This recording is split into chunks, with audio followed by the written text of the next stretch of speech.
এটা বলেন না। এই জামাত তাদের একটি সমাবেশ করবে, ভালো কথা করেন আপনারা, কিন্তু আমাদের ব্যানার এবং পোস্টারের উপরে তারা তাদের ব্যানার পোস্টার লাগিয়ে দিয়েছে। এটা কোথায় শিখলেন আপনারা এই শিষ্টাচার? এটা কখনোই আমরা কিন্তু ভবিষ্যতে মেনে নিব না। আপনারা স্বাধীনভাবে লাগান, আপনাদের অধিকার রয়েছে। আমরা তো আপনাদের কোনো পোস্টারের উপরে পোস্টার লাগাই না, আমরা তো আপনাদের ব্যানার উপরে ব্যানার লাগাই না, কিন্তু আপনাদের এত ভয় কিসে?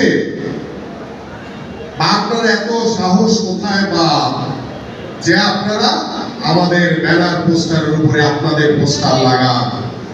আমি আহ্বান করব, ভবিষ্যতে যদি এই ধরনের কোন কর্মকাণ্ডের সাথে আপনারা জড়িত থাকেন, আমরা কিন্তু ব্যবস্থা নিব আপনাদের।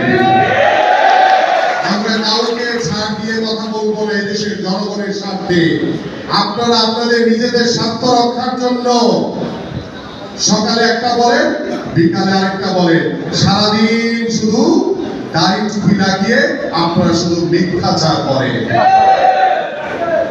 আমরা ইসলামী মূল্যবোধ নিয়ে কথা বলি, আমরা এদেশের মানুষের ইসলামী মূল্যবোধকে সম্মান করি, কিন্তু আপনারা এদেশের মানুষের সাথে রীতিমতো প্রতারণা করা শুরু করে দিয়েছে। আপনাদের রাজনৈতিক ফায়দা নেওয়ার জন্য আমি আহ্বান করব, আপনারা এই ধরনের সকল কর্মকাণ্ড থেকে বিরত থাকবেন।